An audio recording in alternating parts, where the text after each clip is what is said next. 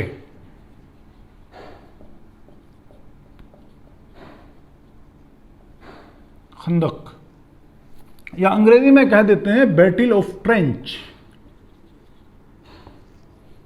Battle of ٹرینچ، غزوہ خندق یا بیٹل آف ٹرینچ۔ تو 5 ہجری میں وہ لوگ آ گئے 10,000۔ یہ لوگ خندق کھود چکے تھے تب تک، کیونکہ ان کے آنے میں بھی تو ٹائم لگتا، وہ بھی پیدل آتے تھے یا اونٹ وغیرہ پر آتے تھے زیادہ تر۔ تو اتنا جب انہوں نے آ کے دیکھا بھی یہاں تو خندق کھدی ہوئی ہے، مسلمان خندق کے اس طرف ٹھہرے ہوئے تھے کہ اگر کوئی خندق پار کر لیتا ہے تو اس کو تو ایسے نپٹا دیا جائے گا۔ اب انہوں نے یہ 10,000 لوگ آئے، یہ اپنے بیوی بچوں کو لے کر، جانوروں کو لے کر، ساری چیزوں کو لے کر کہ بالکل مدینہ کے مسلمانوں کو تہس نہس کر کے آج مدینہ پہ قبضہ کر لیا جائے گا۔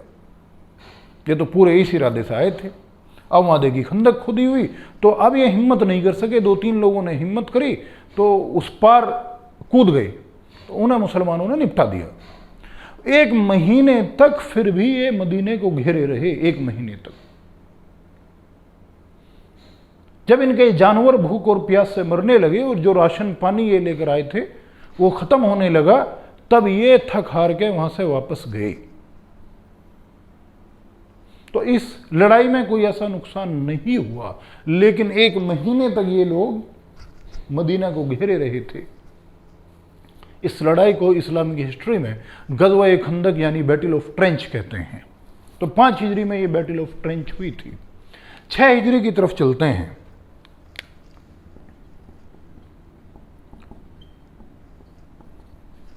6 ہجری میں حضرت محمد صلی اللہ علیہ وسلم نے یہ ارادہ کیا کہ وہ مکہ جا کر عمرہ کریں گے، کیونکہ حضرت محمد صلی اللہ علیہ وسلم نے 6 ہجری میں ایک خواب دیکھا تھا، ایک سپنا دیکھا تھا کہ وہ مکہ جا رہے ہیں عمرہ کرنے کے لیے۔ جیسا حج ایک عبادت ہوتی ہے، ایسے ہی عمرہ بھی ایک عبادت ہوتی ہے۔ عمرہ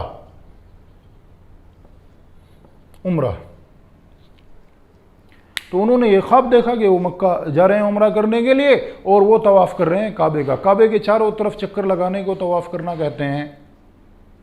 تو انہوں نے یہ خواب دیکھا۔ نبیوں میں اور ایک عام انسان میں یہ بھی فرق ہوتا ہے، جہاں اور فرق ہوتے ہیں میں آلریڈی ڈسکس کر چکا۔ ایک فرق یہ بھی ہوتا ہے کہ نبیوں کے جو خواب ہوتے ہیں وہ سچے ہوتے ہیں، یعنی نبی کو جو خواب میں نظر آئے وہ اس کو کرنا ہوتا ہے۔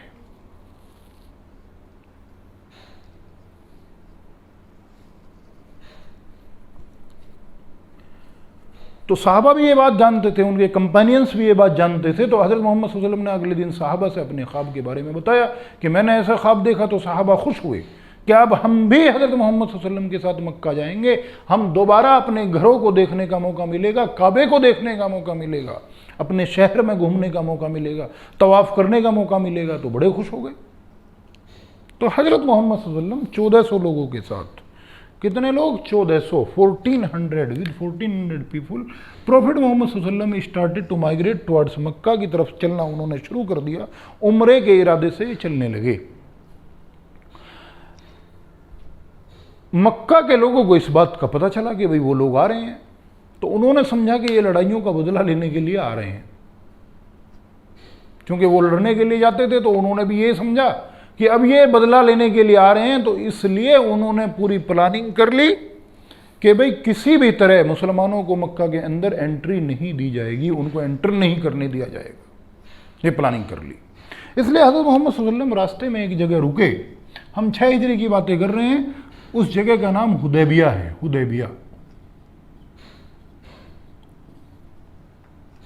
جو آتے جاتے لوگ تھے، جو نیوٹرل لوگ تھے، نہ مسلمان تھے نہ مسلمانوں کے دشمن تھے، حضرت محمد صلی اللہ علیہ وسلم نے ان کے ذریعے ان کے دوارا یہ خبر بھی بھجوائی کہ ہم لوگ جو ہے حملہ کرنے کے لیے نہیں آ رہے ہیں، لیکن وہ تو ماننے کو تیار ہی نہیں تھے۔ انہوں نے بہترا سمجھایا کہ وہی جو ہے ہم تو عمرہ کرنے کے لیے آئے ہیں، عمرہ کر کے واپس چلے جائیں گے، لیکن وہ لوگ ماننے کو تیار نہیں تھے۔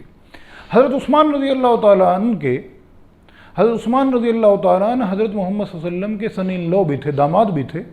2 بیٹیاں ان کے نکاح میں حضرت محمد صلی اللہ علیہ وسلم کی 2 بیٹیوں سے ان کی شادی ہوئی تھی، الگ الگ ٹائم پر۔ جب پہلی والی کی ڈیتھ ہو گئی تھی تو جب دوسری والی سے شادی ہوئی، تو ان کے مکہ والوں سے کے کچھ لوگوں سے اچھے تعلقات تھے، تو حضرت محمد صلی اللہ علیہ وسلم نے ان کو بھی بھیجا حضرت عثمان رضی اللہ تعالیٰ عنہ کو کہ بھئی تم جا کے سمجھاؤ۔ حضرت عثمان رضی اللہ تعالیٰ عنہ وہاں گئے ان کو سمجھانے کے لیے، وہ تب بھی نہیں سمجھے، الٹا حضرت عثمان رضی اللہ تعالیٰ عنہ کو انہوں نے قید کر دیا، بند کر دیا۔ کسی نے حضرت محمد صلی اللہ علیہ وسلم تک یہ غلط خبر پہنچائی کہ جب حضرت عثمان رضی اللہ تعالیٰ عنہ واپس لوٹ کر نہیں آئے تو حضرت محمد صلی اللہ علیہ وسلم کو تو ان کی فکر تھی کہ کیوں نہیں آئے، اور دوسرے مسلمانوں کو بھی، تو کسی نے یہ بتا دیا کہ ان کو تو قتل کر دیا، حالانکہ یہ غلط تھا، انہوں نے قید کیا تھا۔ تو یہ کسی نے ان کو غلط خبر دے دی۔ تو اب حضرت محمد صلی اللہ علیہ وسلم کو ظاہر ہے بڑا غصہ آیا، کیونکہ قاصد کو جو پیغام لے کر جائے اس کو مارنا یا اس کو کچھ کہنا بہت غلط سمجھا جاتا تھا اس دور میں بھی۔ تو اس لیے حضرت محمد صلی اللہ علیہ وسلم نے جو صحابہ ساتھ تھے اب ان سے بیعت لی کہ بھئی اب ایک کام کرا جائے کہ اب جو ہے ہم لڑ کے ہی واپس جائیں گے، چاہے جو ہو، حضرت عثمان کا بدلہ لیں گے۔ اب تک تو لڑائی کا ارادہ نہیں تھا، ہم تو عمرے کی نیت سے آئے تھے، لیکن اب میرے ہاتھ پہ بیعت لو کہ حضرت عثمان کا بدلہ لیں گے۔ تو اس بیعت کہتے ہیں پلیج لینے کو، قسم لینے کو، بیعت۔ تو حضرت محمد صلی اللہ علیہ وسلم نے انہیں اپنے ہاتھ پہ بیعت لی ان کی، اور اس بیعت کا نام ہے بیعت رضوان، وہیں حدیبیہ میں بیعت رضوان یہ ہو۔ تو یہ لڑنے کے لیے تیار ہو گئے۔ جب مکے والوں کو پتہ چلا کہ وہ تو حضرت عثمان کی وجہ سے لڑنے کے لیے تیار ہوئے تو انہوں نے حضرت عثمان رضی اللہ تعالیٰ عنہ کو ترنت چھوڑ دیا۔ حضرت عثمان رضی اللہ تعالیٰ عنہ حدیبیہ میں واپس حضرت محمد صلی اللہ علیہ وسلم کے پاس آ گئے۔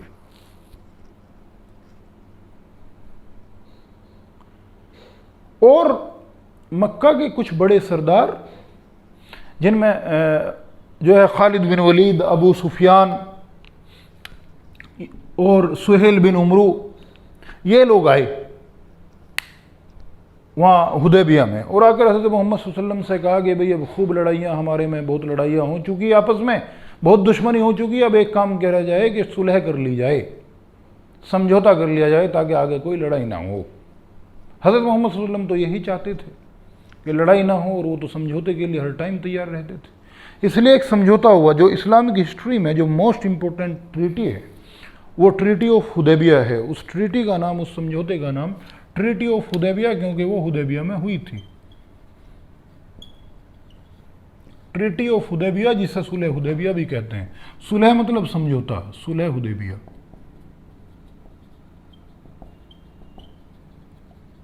تو یہ سمجھوتا ہو گیا، حالانکہ اس سمجھوتے میں ایسی شرط رکھی، ساری شرطیں دشمنوں کی مان لی حضرت محمد صلی اللہ علیہ وسلم نے۔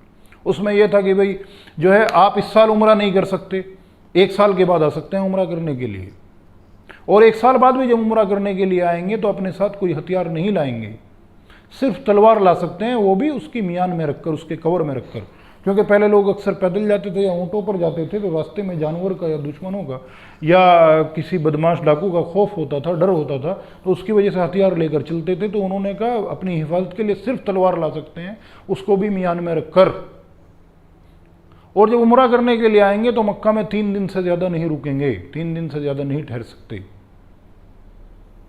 اور پھر اس میں ایک شرط یہ رکھی کہ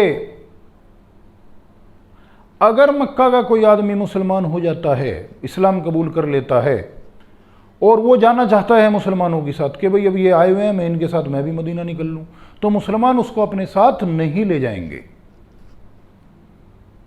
لیکن جو مسلمان وہاں سے آئیں گے مدینہ سے، ان میں سے کوئی اسلام چھوڑ کے یہیں رک جانا چاہتا ہے کہ بھئی اب میں یہیں رکتا ہوں، میں نے اسلام چھوڑ دیا، میں تو یہیں رہوں گا اپنی پرانی جگہ اور اپنے پرانے مذہب پہ، تو اسے مسلمانوں کو چھوڑ کے جانا پڑے گا۔ اب یہ بڑی عجیب شرط، یہ بھی اس میں شرط تھی۔ اور ایک یہ بھی شرط تھی کہ قریش کے علاوہ، کیونکہ مینلی وہ حضرت محمد صلی اللہ علیہ وسلم کے خاندان کے لوگ تھے، قریش کے لوگ جو دشمن تھے، انہوں نے کہا جو قبیلے ہیں جو نیوٹرل ہیں، نہ وہ مسلمانوں کے فیور انہوں نے کبھی کیا نہ ان کو یہ چھوٹ دی جائے گی، ان کے اوپر کوئی پریشر نہیں بنائے گا، نہ مسلمان نہ قریش کے لوگ۔ وہ اس سمجھوتے میں چاہے جس کا ساتھ دیں، چاہے وہ قریش کی طرف سے آ جائیں یا مسلمانوں کی طرف سے آ جائیں، وہ اس بارے میں فری رہیں گے، اور 10 سال تک آپس میں کوئی لڑائی نہیں ہوگی۔ یہ بھی شرط جو ہے اس میں تھی، تو ساری کنڈیشنز حضرت محمد صلی اللہ علیہ وسلم نے مان لی، حالانکہ بڑی ٹف کنڈیشنز تھیں.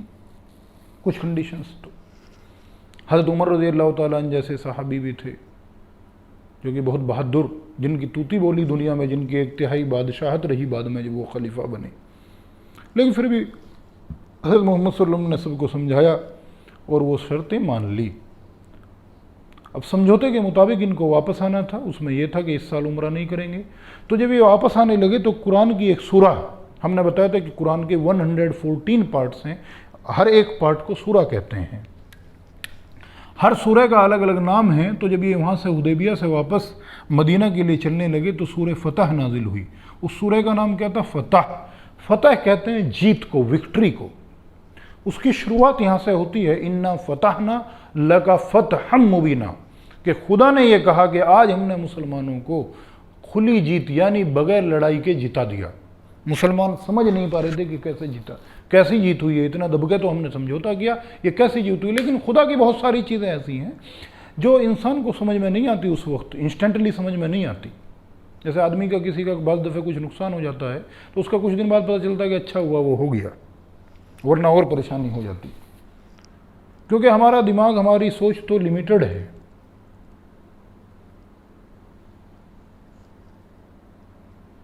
تو اس ٹائم سمجھ میں نہیں آیا کہ بھئی یہ کیسی جیت ہوئی ہے، کہ یہ کہاں جیت ہوئی. لیکن انہیں خدا پہ پورا بھروسہ تھا کہ اللہ تعالیٰ نے کہا ہے تو جیتی ہوگی.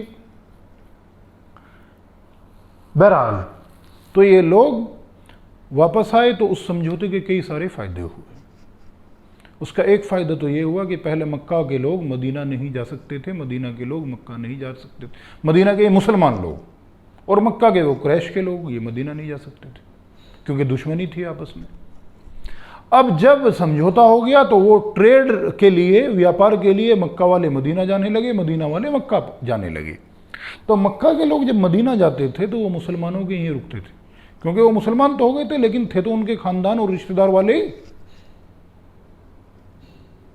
اب جب یہ مدینہ میں مسلمانوں کے یہاں جا کر رکتے تھے تو مسلمانوں کے وہ تو پریکٹیکل مسلمان تھے، ان کی عادت اخلاق، ان کا کیریکٹر تو بہت اونچا تھا اور بہت اچھے کیریکٹر کے لوگ تھے وہ. تو ان کا کیریکٹر دیکھ کے یہ لوگ اسلام قبول کر لیتے تھے. ایک فائدہ یہ ہوا. دوسرا فائدہ یہ ہوا کہ اس سمجھوتے کے بعد حضرت خالد بن ولید مسلمان ہو گئی.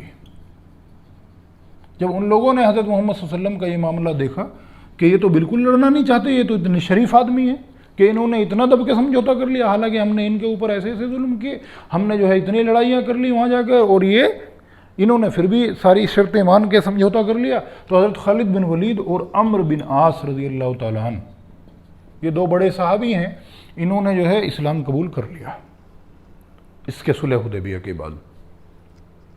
حضرت خالد بن ولید کو فاتح شام کہا جاتا ہے، یعنی جو ہے شام کو، سیریا کو فتح کرنے والے. انہوں نے سیریا کو فتح کیا تھا اور انہوں نے مصر کو فتح کیا تھا، ایجپٹ کو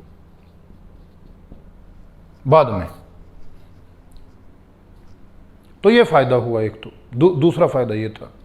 تیسرا فائدہ یہ ہوا کہ حضرت محمد صلی اللہ علیہ وسلم چونکہ پوری دنیا کے لیے نبی تھے، وہ سعودی عرب کے یا مکہ کے نبی نہیں تھے. حضرت محمد صلی اللہ علیہ وسلم یونیورسل پروفٹ ہیں، پورے برہمنڈ کے، پورے یونیورس کے، پورے کائنات کے نبی ہیں حضرت محمد صلی اللہ علیہ وسلم.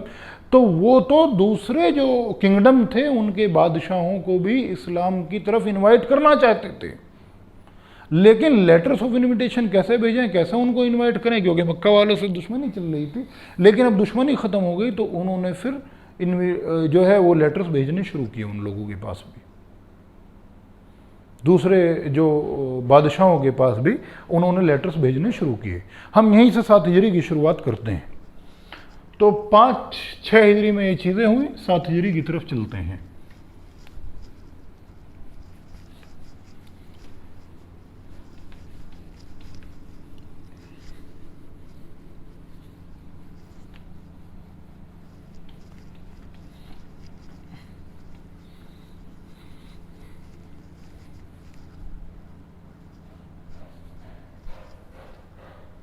تو 7 ہجری میں کیا ہوا کہ حضرت محمد صلی اللہ علیہ وسلم نے لیٹرز بھیجنے کا جب ارادہ کیا تو صحابہ نے، ان کے کمپینینس نے ان کو کہا کہ دوسرے جو ہے کنگڈم کے جو بادشاہ ہیں، راجہ ہیں، وہ بغیر مہر کے، بغیر اسٹامپ کے کسی بھی جو ہے وہ اس کو جو ہے لیٹر کو، کسی بھی کاغذ کو جو ہے وہ اوتھینٹک نہیں مانتے، اس لیے آپ ایک مہر بنوائیں۔ تو حضرت محمد صلی اللہ علیہ وسلم نے اپنی ایک مہر بنوائی۔ اس مہر پہ تو وہ 3 لائن کی مہر تھی، اس میں عربی میں لکھا ہوا تھا، پہلی میں انگریزی میں لکھتا ہوں، اللہ رسول محمد، تو یہ 3 لائن لکھی ہوئی تھی اس مہر پر۔ تو یہ مہر تھی، اور اس مہر کو کس نے ڈیزائن کیا، کس نے بنایا تھا؟ یعلا بن امیہ نے۔ یعلا بن امیہ design this stamp of prophet محمد صلی اللہ علیہ وسلم۔ یعلا بن امیہ وہ مہر بنائی اور حضرت محمد صلی اللہ علیہ وسلم نے لیٹرز بھیجنے شروع کیے۔ تو سب سے پہلے تو حضرت محمد صلی اللہ علیہ وسلم نے جو لیٹر آف انویٹیشن بھیجا وہ روم کے بادشاہ کے پاس بھیجا۔ روم کے بادشاہ کا نام ہرکل تھا۔ ہرکل کے پاس جو لیٹر لے کر کے گئے ان کا نام دہیہ کلبی تھا۔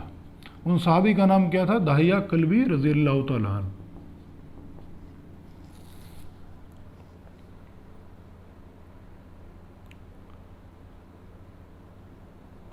اسی طریقے سے حضرت محمد صلی اللہ علیہ وسلم نے لیٹر آف انویٹیشن جو ہے وہ ایجپٹ کے بادشاہ کے پاس بھیجا۔ ایجپٹ کے بادشاہ کا نام مکوکس تھا۔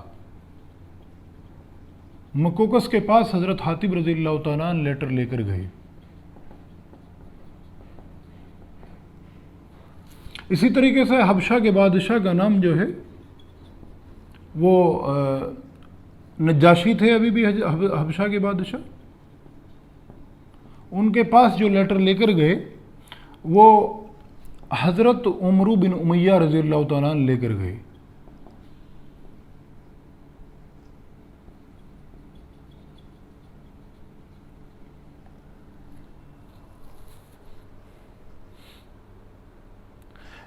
بصرہ بھی جو ہے ایک کنگڈم تھا پہلے، اب تو عراق کا ایک شہر ہے۔ بصرہ کے بادشاہ کا نام تھا شرحبیل، بعض جگہ سرجیل بھی لکھا ہوا ہے، شرحبیل یا شرجیل۔ اس کے پاس جو لیٹر لے کر گئے وہ حضرت حارث بن عمیر۔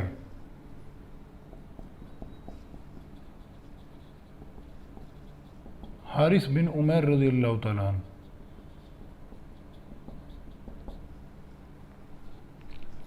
تو ان لوگوں کے پاس حضرت اور بھی جگہ پہ حضرت محمد صلی اللہ علیہ وسلم نے بھیجی، یہ مین جگہیں تھیں جہاں پر حضرت محمد صلی اللہ علیہ وسلم نے جو ہے وہ لیٹرز آف انویٹیشن بھیجے۔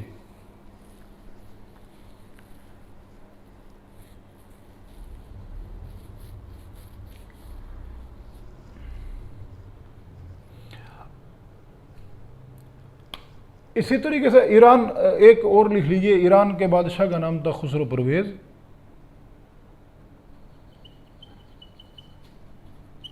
وہاں پر لیٹر جو لے کر گئے حضرت عبداللہ۔ تو یہ جو ہے یہ کنگڈم کا نام تھا، یہ ان کے بادشاہ کا نام، اور یہ جو صحابی لیٹر لے کر گئے وہ یہ ان کے نام تھے۔ تو بہرحال اس میں یہ معاملہ ہوا کہ وہ روم کے بادشاہ نے بات نہیں مانی، اس نے کہا کہ وہ جو ہے وہ اس وقت جو ہے وہیں مکہ میں آیا ہوا تھا کعبے کے درشن کرنے کے لیے، کیونکہ وہاں تو سب لوگ آتے تھے۔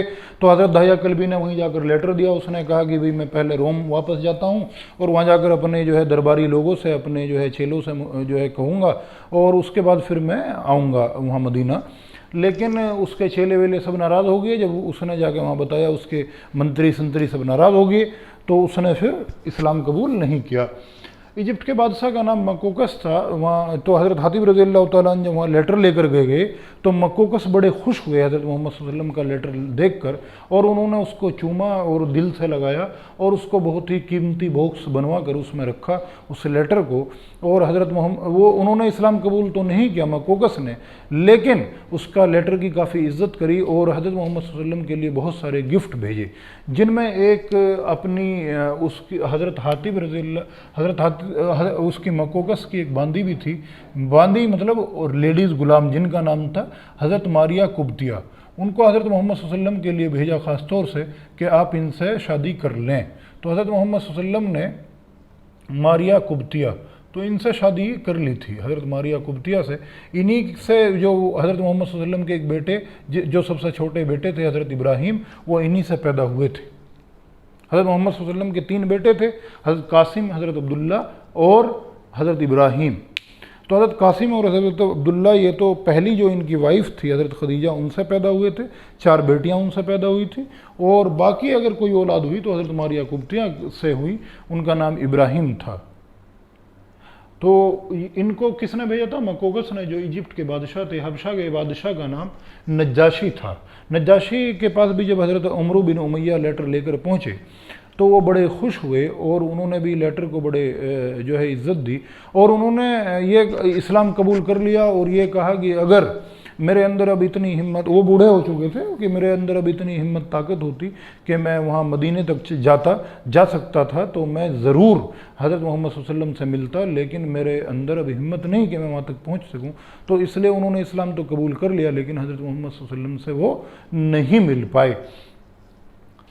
اسے بصرہ کے بادشاہ کا نام شرحبیل تھا، جس کے پاس جو ہے وہ حضرت حارث بن عمیر لیٹر لے کر گئے، تو اسے تو اتنا غصہ آیا لیٹر دیکھ کر کہ اس نے جو ہے حضرت حارث بن عمیر کو جو ہے وہ شہید کروا دیا، ہے نا، ان کو مروا دیا حضرت حارث بن عمیر کو، اور تب سے یہ ارادہ کر لیا کہ میں جو ہوں وہاں جا کر جو ہے مسلمانوں پر حملہ کروں گا، اور وہ اگلے سال جو ہے وہ حملہ کرنے کے لیے آیا بھی، ہے نا۔ بہرحال ایران کے بادشاہ کا نام خسرو پرویز تھا، حضرت عبداللہ ان کے پاس لیٹر لے کر گئے، تو حضرت عبداللہ کا تو اس نے کچھ نہیں کہا، لیکن وہ لیٹر پھاڑ کر پھینک دیا، اور جو ہے حضرت محمد صلی اللہ علیہ وسلم کو گرفتار کروانے کے لیے جو ہے 2 لوگوں کو بھیجا، 2 سپاہیوں کو۔ تو حضرت محمد صلی اللہ علیہ وسلم کے پاس جب وہ سپاہی گئے حضرت محمد صلی اللہ علیہ وسلم کو لانے کے لیے، تو حضرت محمد صلی اللہ علیہ وسلم نے ان سپاہیوں سے کہہ دیا کہ جاؤ، وہ جو ہے ختم ہو چکا ہے نا۔ کسرا کہتے تھے ایران کے بادشاہ کو، کسرا، ہے نا، اس کا ٹائٹل کسرا تھا، تو انہوں نے کہا جاؤ، کسرا ختم ہو چکا۔ تو کسرا کو، یعنی خسرو پرویز جس کا نام تھا، تو خسرو پرویز کو اس کے بیٹے نے ہی قتل کر دیا تھا اس بیچ، ٹھیک ہے۔ تو یہ معاملہ ہوا۔ تو بہرحال تو یہ سب یہاں کا رزلٹ رہا، یہاں پر یہ لیٹر بھیجے۔ 7 ہجری کی یہ باتیں ہیں، 8 ہجری کی طرف چلتے ہیں۔ 8 ہجری میں کیا کیا ہوا؟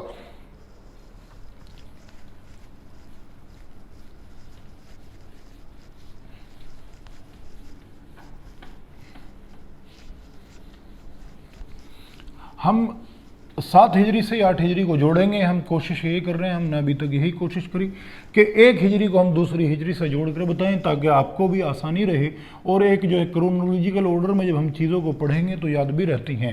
مجھے بھی اسی طرح یاد ہیں یہ چیزیں، ہے نا، کیونکہ میں نے کرونولوجیکل آرڈر میں ان کو پڑھا ہے، تو مجھے یاد ہو گئی، تو آپ کو بھی یاد ہو جائیں گی اگر آپ اسی آرڈر میں پڑھیں گے اور ایک چیز کو دوسری چیز سے ریلیٹ کر کے پڑھیں گے۔ تو 8 ہجری کی طرف چلتے ہیں۔ ابھی ہم نے آپ کو بتایا تھا کہ جب پچھلی ہجری میں 7 ہجری میں اس کے پاس حارث بن عمیر رضی اللہ تعالیٰ عنہ جو ہے بصرہ کے بادشاہ جس کا نام شرحبیل تھا، اس کے پاس لیٹر لے کر گئے تھے، تو اس نے حارث بن عمیر رضی اللہ تعالیٰ عنہ کو شہید کروا دیا، اور مکہ پر 1 لاکھ فوج کے ساتھ حملہ کرنے کے لیے آنے لگا، مدینہ پہ تو مدینہ پہ 1 لاکھ فوج کے ساتھ حملہ کرنے کے لیے آنے لگا۔ روم کے بادشاہ نے بھی اس کا ساتھ دینے کا اعلان کیا، تو 1 لاکھ فوج روم کے بادشاہ نے بھیجی، 1 لاکھ فوج بصرہ کے بادشاہ نے، تو 2 لاکھ فوج مدینہ پر اٹیک کرنے کے لیے آئی۔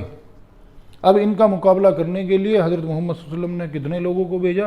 3000 لوگ ان کا مقابلہ کرنے کے لیے گئے۔ 2 لاکھ کا مقابلہ کرنے کے لیے 3000 لوگ جو ہے ان کا مقابلہ کرنے کے لیے گئے۔ تو حضرت محمد صلی اللہ علیہ وسلم نے ان کا سردار بنایا حضرت زید بن حارث کو۔ حضرت زید بن حارث کون تھے؟ حضرت محمد صلی اللہ علیہ وسلم کے منہ بولے بیٹے بھی تھے، حضرت محمد صلی اللہ علیہ وسلم کے منہ بولے بیٹے تھے حضرت زید بن حارث، اور غلاموں میں پہلے تھے جنہوں نے اسلام قبول کیا تھا، یہ بات ہم بتا چکے تھے۔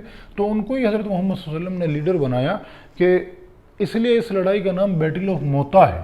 یہ لڑائی موتا ایک جگہ کا نام ہے جو سیریا میں ہے، بیٹل آف موتا۔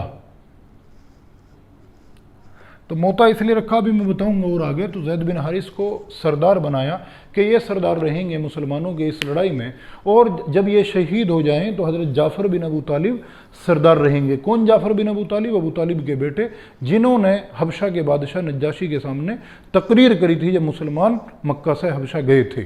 یہ بات آپ ریکال کر لیجئے تو اور چیزیں آپ کو اچھے سے یاد ہو جائیں گی۔ اور پھر کہا اگر جعفر بن ابو طالب بھی شہید ہو جائیں تو حضرت عبداللہ بن رواحہ سردار رہیں گے۔ حضرت عبداللہ بن رواحہ کو پوئٹ آف دی پروفٹ بھی کہا جاتا ہے، شاعر رسول۔ حضرت عبداللہ بن رواحہ، بن کا مطلب سنوف ہوتا ہے، یہ بات آپ یاد رکھیے۔ حضرت عبداللہ بن رواحہ کو پوئٹ آف دی پروفٹ کہا جاتا ہے، یعنی شاعر رسول۔ وہ حضرت محمد صلی اللہ علیہ وسلم کی شان میں انہوں نے بہت ساری شاعری لکھی، اس لیے ان کو کہا جاتا ہے پوئٹ آف دی پروفٹ۔ تو کہا کہ اگر جعفر بن ابو طالب بھی شہید ہو جائیں تو مسلمان ان کو سردار بنا لیں، اور اگر عبداللہ بن رواحہ بھی شہید ہو جائیں تو مسلمان جس کو چاہیں اپنے مشورے سے اس کو سردار بنا سکتے ہیں۔ یہ کہہ کر فوج کو روانہ کیا۔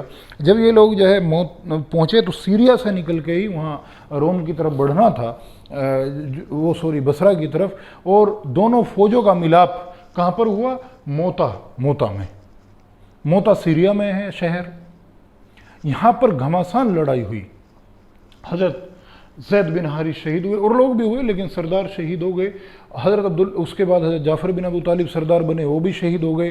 اس کے بعد حضرت عبداللہ بن رواحہ سردار بنے، وہ بھی شہید ہو گئے۔ تو پھر مسلمانوں نے اپنے مشورے سے حضرت خالد بن ولید رضی اللہ تعالیٰ عنہ کو سردار بنا لیا۔ تو حضرت خالد بن ولید رضی اللہ تعالیٰ عنہ بہت جو ہے اچھے کمانڈر تھے، اور ان کی بہادری کے قصے اسلامک ہسٹری میں بہت سارے ہیں، اور وہ بہت اچھے کمانڈر تھے، بہت اچھی وار ٹیکٹکس جانتے تھے، بہت ہوشیار اور بہت سمجھدار انسان تھے۔ تو ان کو جب سردار بنایا تو لڑائی جو ہے وہ انہوں نے جیت لی، اور وہاں سے وہ لوگ بھاگ گئے، اور تبھی جو ہے وہ سیریا پہ فتح حاصل ہوئی۔ تب سیریا، ہم نے پہلے بتایا تھا آپ کو کہ وہ کونکورر آف سیریا یعنی فاتح شام کہلائے جاتے ہیں حضرت خالد بن ولید۔ تو اسی موقع پر سیریا کو فتح کیا گیا، تو بیٹل آف موتا جیت گئے، اور جب یہ واپس لوٹے وہاں پر مدینہ سیریا فتح کر کے، اور ان کو جو ہے بصرہ کے بادشاہ کو شکست دے کر، بصرہ کے بادشاہ کو ہرا کر، تو حضرت محمد صلی اللہ علیہ وسلم نے ان کو سیف اللہ کا ٹائٹل دیا۔ ان سے خوش ہو کر، کن کا ٹائٹل تھا سیف اللہ؟ حضرت خالد بن ولید کا۔ اس پر کوسچن آ سکتا ہے، اس طریقے کے کوسچن بہت آ جاتے ہیں ٹائٹل سے ریلیٹڈ کہ یہ کس کا ٹائٹل تھا۔ تو حضرت خالد بن ولید رضی اللہ تعالیٰ عنہ was given the title of سیف اللہ بائی پروفٹ محمد صلی اللہ علیہ وسلم آفٹر دی بیٹل آف موتا۔ بات اور آگے کی کرتے ہیں۔ 8 ہجری میں یہ ہوا کہ ہم نے آپ کو یہ بات بتائی تھی 2 سال پہلے 6 ہجری میں جب وہ صلح حدیبیہ ہوئی، اس میں ایک کنڈیشن یہ بھی تھی کہ مکہ میں جو اور قبیلے ہیں اور ٹرائبز ہیں وہ چاہے جس طرف شامل ہو سکتے ہیں، جس کا بھی ساتھ دے سکتے ہیں، قریش کا یا مسلمانوں کا، جس طرف وہ چاہیں۔ تو اس میں ایک قبیلہ تھا بنو بکر، اس میں ایک ٹرائب تھا جس کا نام تھا بنو بکر، اور دوسرا قبیلہ تھا بنو خزاعہ۔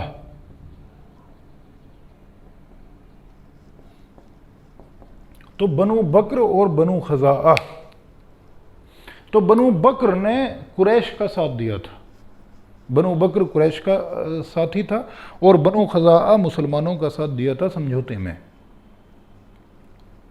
یعنی ان کے ساتھ سائن کیا تھا مسلمانوں کی طرف سے، اور بنو بکر نے قریش کے ساتھ میں۔ اب 8 ہجری میں کیا ہوا کہ بنو بکر کے لوگوں نے قریش کے ساتھ مل کر بنو خزاعہ کے لوگوں کو قتل کرنا شروع کر دیا، مارنا شروع کر دیا۔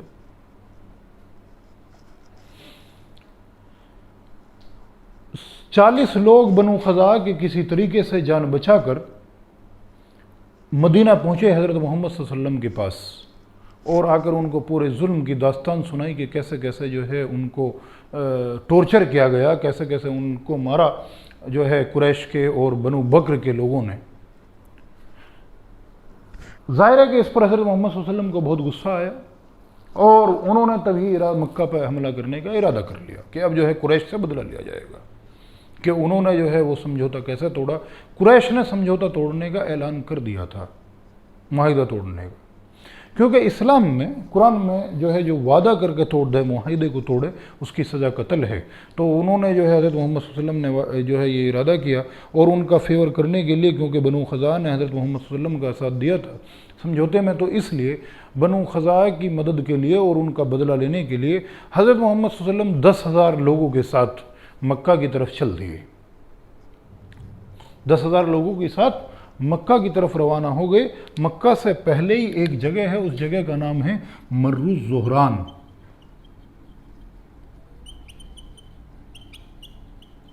مر الزہران، یہ مکہ سے پہلے ایک جگہ ہے مر الزہران، یہاں پر جا کر رکے اور یہاں پر پلاننگ بنا رہے تھے کہ کس طرف سے اٹیک کریں، کیسے کیسے اٹیک کیا جائے گا، تو لڑائی کی پوری پلاننگ یہاں پر بنا رہے تھے اس جگہ پر مر الزہران پر۔ تو ابو سفیان جو تھا ابھی تک تو وہ دیکھنے کے لیے آیا، وہ جاسوسی کرنے کے لیے آیا، جس کو جو ہے صحابہ نے پکڑ لیا اور حضرت محمد صلی اللہ علیہ وسلم کے سامنے لے گئے۔ لیکن حضرت عمر رضی اللہ تعالیٰ عنہ قتل کرنا چاہتے تھے کہ لائیے اللہ کے رسول آج تو اسے نپٹائی دوں، اس نے بڑا پریشان کر لیا، لیکن حضرت محمد صلی اللہ علیہ وسلم نے ابو سفیان کو چھڑوا دیا۔ ابو سفیان نے بعد میں اسلام قبول کر لیا تھا۔ تو پھر حضرت محمد صلی اللہ علیہ وسلم مکہ کی طرف بڑھے 8 ہجری میں ہی۔ اب مکہ کے لوگ بڑے ڈرے سہمے اور سب لوگ یہ آئیڈیا لگا رہے تھے کہ آج تو ان کی اتنی بڑی تعداد ہے مسلمانوں کی، یہ اپنے اگلے پچھلے جو ہم نے ان کے اوپر ظلم کیے آج یہ سارا بدلہ لے لیں گے اور مکے میں خون کی ندیاں بہہ جائیں گی، سارا بدلہ لے لیں گے یہ۔ لیکن جب حضرت محمد صلی اللہ علیہ وسلم صحابہ کے ساتھ 10,000 کی فوج کے ساتھ جب وہاں مکہ پہنچے اور دیکھا کہ لوگ ڈر گئے، تو ایسا نہیں کہ انہوں نے گھروں میں گھس کے مارا ہو، تو عام معافی کا اعلان کر دیا کہ سب کے لیے معافی، عام معافی، سب کو معاف۔ یہاں تک کہ ابو سفیان کے گھر کو دارالامن ڈکلیئر کیا گیا۔ ابو سفیان کے گھر کو دارالامن،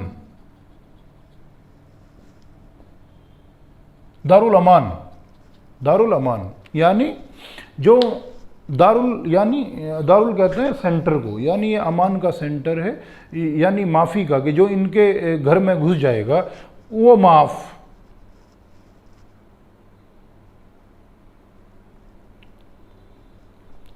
اور جو اپنے گھر میں رہ کر اپنے دروازہ بند کر لے وہ اس کی بھی معافی۔ دروازہ بند کرنے کا مطلب کہ وہ لڑائی کے لیے نہیں آئے، وہ ڈر گیا پہلے ہی، جو ہے وہ لڑائی کرنے کے اچھک نہیں ہے، لڑائی کرنا نہیں چاہتا، وہ لڑنا نہیں چاہتا، مقابلہ نہیں کرنا چاہتا، اس نے دروازہ بند کر لیا، وہ اس کی بھی معافی۔ تو سب کو معاف کر دیا حضرت محمد صلی اللہ علیہ وسلم نے۔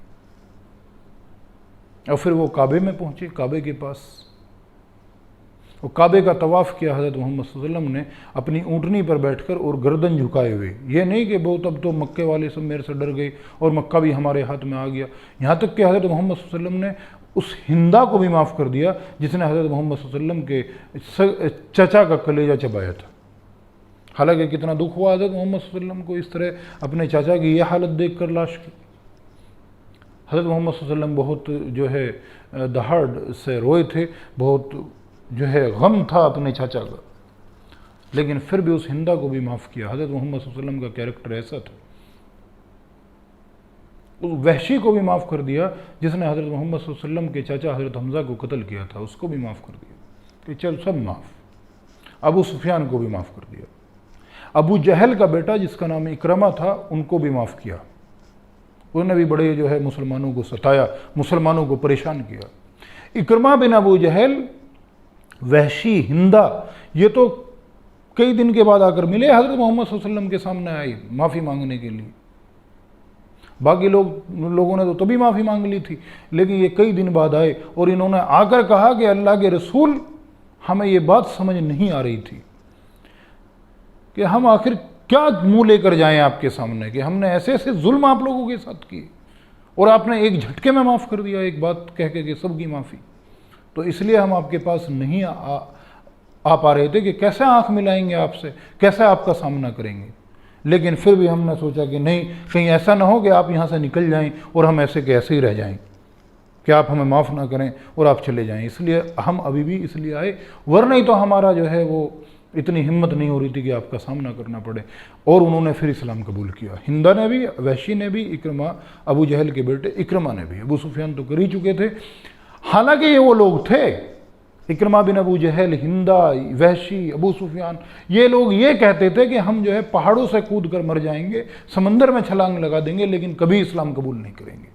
لیکن اچھا اخلاق اچھا کیریکٹر وہ چیز ہوتی ہے کہ اچھے سے اچھے پتھر دل کو پگھلا دیتی ہے، موم بنا دیتی ہے، اور یہی ہوا کہ ان سب نے اسلام قبول کر لیا۔ تو پھر بھی حضرت محمد صلی اللہ علیہ وسلم جب کعبے کا طواف کر رہے تھے، کعبے کا راؤنڈ لگا رہے تھے، اسے طواف کرنا کہتے ہیں، تو اللہ تعالیٰ کی بڑائی کرتے ہوئے جا رہے تھے کہ اللہ تیرا شکر ہے، تیرا شکر ہے نا، اللہ کا شکر ادا کر رہے کہ اللہ تو بہت بڑا ہے۔ یہ نہیں کہ اپنا سینہ چھوڑا کر کے جا رہے ہوں، نہیں، سر جھکائے ہوئے اس پہ، اونٹنی پہ۔ اور پھر ان کو چابی سونپی گئی، حضرت عثمان بن طلحہ جو کہ مسلمان نہیں تھے اس ٹائم تک، تو انہوں نے جو ہے چابی سونپی حضرت محمد صلی اللہ علیہ وسلم کو کعبے کی۔ ظاہر کعبہ جو ہے وہ ایک جو ہے وہ روم کی طرح ہے، تو اس کا ایک دروازہ ہے، تو اس کی چابی ہے، اس کی چابی جو ہے عثمان بن طلحہ کے پاس رہتی تھی۔ حضرت محمد صلی اللہ علیہ وسلم نے کو چابی دی گئی کہ لیجئے اب تو مکہ آپ نے فتح کر لیا۔ اسی انسیڈنٹ کو کہتے ہیں فتح مکہ یا وکٹری آف مکہ۔ تو یہ بھی 8 ہجری میں ہوا۔ مکہ فتح کب ہوا؟ یعنی مکہ بھی اب مسلمانوں کے ہاتھ میں آ گیا۔ تو انہوں نے جو ہے عثمان بن طلحہ نے چابی دی، حضرت محمد صلی اللہ علیہ وسلم نے چابی واپس انہی کے ہاتھ میں دے دی کہ میں چابی نہیں چاہتا، اگر چابی لینی ہوتی تو بہت پہلے لے لیتے۔ وہ تو انہوں نے شروع میں ہی آفر کر دیا تھا جیسے ہی حضرت محمد صلی اللہ علیہ وسلم نبی بنے تھے کہ بھئی آپ یہ کام کرنا چھوڑ دیجئے۔ مکہ کے سرداروں نے آفر کیا تھا نہیں کیا تھا، ہم نے آپ کو بتایا تھا اس وقت میں بھی کہ آپ چاہیں تو ہم جو ہے قریش کا سردار بنا دیں آپ کو۔ جب سردار بن جاتے تو ان کے پاس آٹومیٹکلی چابی ہوتی۔ تو انہوں نے کہا نہیں، چابی کے لیے نہیں میں نے یہ سب کیا، بلکہ میں تو چابی تو تم ہی رکھو، الٹا انہی کو چابی دے دی واپس۔ نے کہا میں تو یہ چاہتا ہوں ابھی بھی کہ آپ لوگ سیدھے راستے پر آ جائیں، میرا تو مقصد یہ ہے آپ لوگ سیدھے راستے پر آ جائیں، اس راستے پر آ جائیں جس راستے پر پروردگار نے چلنے کے لیے کہا، جس راستے پر چلنے کے لیے خدا نے کہا، آپ لوگ اس راستے پر آ جائیں، میں تو یہ چاہتا ہوں۔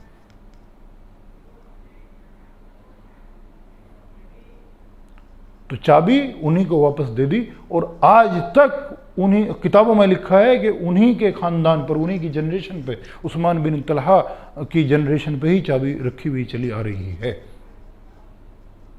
تو مکہ فتح ہو گیا۔ 2000 لوگوں نے تو اسی ٹائم اسلام قبول کر لیا، اسی ٹائم، اوروں نے بعد میں کیا، ایٹ اے ٹائم 2000 لوگوں نے اسی ٹائم اسلام قبول کر لیا۔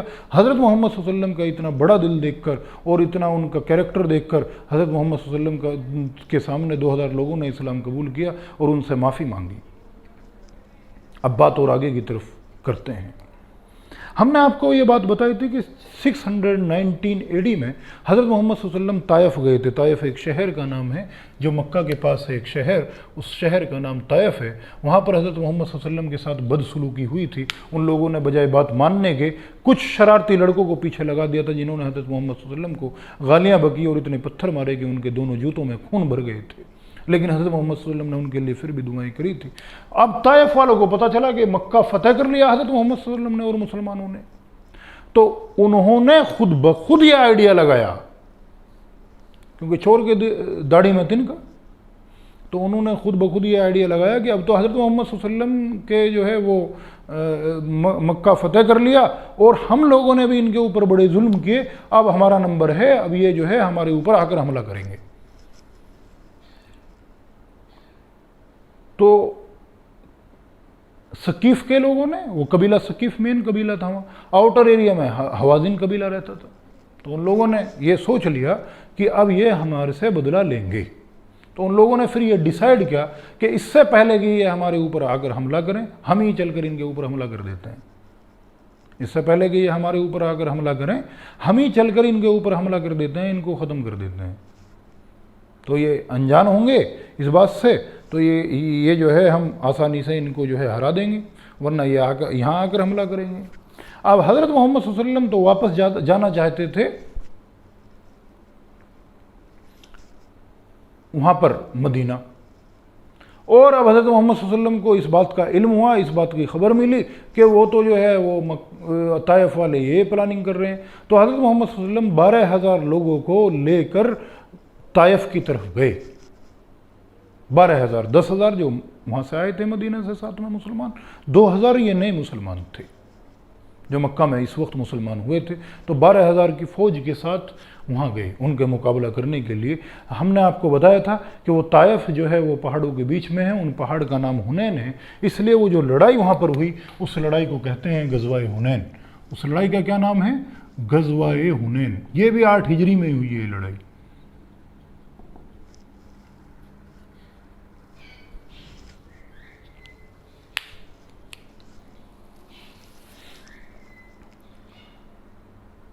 اب دیکھیے کیا ہوتا ہے. اللہ تعالیٰ کو، خدا کو گھمنڈ، غرور، تکبر کسی کا بھی پسند نہیں. مسلمانوں کے دل میں یہ بات آ گئی، کچھ نے زبان سے بھی کہہ دیا کہ بھئی اب تو ہم 12,000 ہیں، ہم تو 313 تو جب نپٹا دیا تھا ہم نے دشمنوں کو، اور ہم نے تو بڑی بڑی لڑائیاں لڑی، اور اب تو ہم اتنے زیادہ ہیں تعداد میں، اب تو ہم جو ہے وہ ساری چیزیں ہیں ہمارے پاس. اللہ تعالیٰ کو یہ پسند نہیں ہے. تو اس لڑائی میں جتنا برا حال ہوا اتنا پچھلی کسی لڑائی میں نہیں ہوا. شروع میں کہ اب تک کسی بھی لڑائی میں صحابہ حضرت محمد صلی اللہ علیہ وسلم کو چھوڑ کر نہیں بھاگے کسی بھی لڑائی کے میدان سے. الٹا جو حضرت محمد صلی اللہ علیہ وسلم کے چاروں طرف جو ہے حضرت محمد صلی اللہ علیہ وسلم کو ڈھانپ لیتے تھے، گھیرا بنا لیتے تھے کہ ہم شہید ہو جائیں، ہمارے ٹکڑے ٹکڑے ہو جائیں، کوئی بات نہیں، حضرت محمد صلی اللہ علیہ وسلم کو ایک تیر نہ چبھ جائے، ایک کانٹا نہ چبھ جائے، ایک تیر نہ چبھ جائے، کوئی نقصان نہ پہنچ جائے. اس لڑائی میں ایسی گھبراہٹ نہ ہوئی اندر سے کہ وہ میدان چھوڑ کر بھاگنے لگے. حضرت محمد صلی اللہ علیہ وسلم کی بھی انہوں نے پرواہ نہیں کی. پھر حضرت خالد بن ولید رضی اللہ تعالیٰ عنہ نے وہاں بھی جو ہے لوگوں کو للکارا کہ بھئی تم کہاں جا رہے ہو سب، تم تو احد والے ہو، بدر والے ہو، تم نے تو جب ہار نہیں مانی جب تم کم تعداد میں تھے، اور آج تم حضرت محمد صلی اللہ علیہ وسلم کو چھوڑ کے جا رہے ہو. تب سب لوگ واپس آئے، تب جو ہے حملہ کیا گیا، تب جا کر جو ہے وہ طائف کو فتح کیا. یہ لڑائی جو ہے یہ لڑائی بھی جیتی، وکٹری ہوئی اس پہ. 6,000 جو ہے وہ طائف والوں کو تو قید کیا گیا. 6,000 قیدی آئے جنہیں پریزنرز آف وار کہتے ہیں. تو وہ قید کر کے جو ہے وہ لائے گئے حضرت محمد صلی اللہ علیہ وسلم کے پاس، جن میں ایک لڑکی بھی تھی، اس کا نام تھا شیما. اور یہ شیما کون تھی؟ یہ شیما تھی حضرت حلیمہ، دائی حلیمہ کی بیٹی، ڈاٹر آف حلیمہ. حلیمہ کون تھی؟ حضرت محمد صلی اللہ علیہ وسلم کی فیمس نرس تھی، جنہوں نے حضرت محمد صلی اللہ علیہ وسلم کو بچپن میں دودھ پلایا، پالا. شروع میں یہ بات ہم کر چکے تھے جب حضرت محمد صلی اللہ علیہ وسلم کی پیدائش کے بارے میں ہم نے بات کری تھی. تو حضرت محمد صلی اللہ علیہ وسلم نے شیما کو پہچان لیا پھر بھی، اور ان کو جو ہے وہ اپنی چادر دی بچھا. حالانکہ وہ قیدی تھی، وہ لڑائی وہ دشمنوں کی طرف تھی لڑائی میں. پھر بھی 6,000 لوگوں کو ایسے ہی چھوڑ دیا گیا. بہت سارے لوگوں نے ان میں سے اسلام قبول کیا. تو اسلام اس طریقے سے پھیلا پورے عرب میں. تو 8 ہجری میں یہ سارے معاملے ہوئے. 9 ہجری کی طرف چلتے ہیں.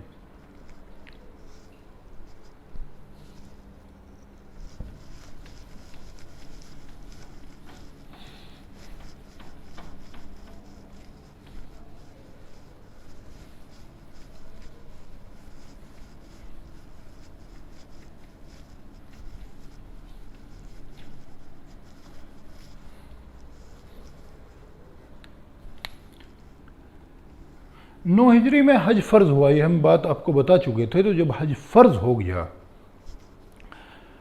تو حضرت ابوبکر رضی اللہ تعالیٰ عنہ کو بھیجا. حضرت محمد صلی اللہ علیہ وسلم نے حج کرنے کے لیے 300 لوگ اور گئے. 300 لوگ گئے حج کرنے کے لیے، جن میں حضرت ابوبکر اور حضرت علی رضی اللہ تعالیٰ عنہ بھی تھے.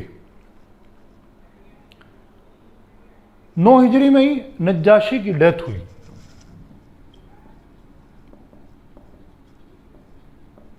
نجاشی جو وہاں کے حبشہ کے بادشاہ تھے، ان کی ڈیتھ 9 ہجری میں ہی ہو گئی تھی.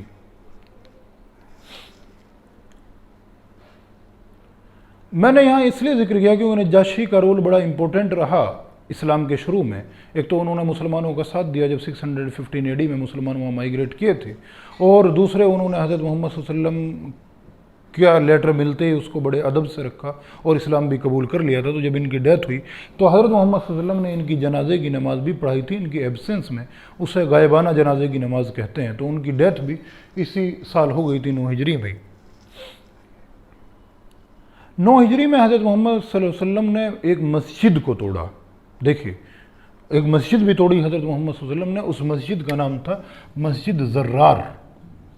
مسجد کا نام تھا زرار. خدا نے حکم دیا تھا 9 ہجری میں حضرت محمد صلی اللہ علیہ وسلم کو جو ہے اس مسجد کو توڑنے کا. زرار مسجد توڑی.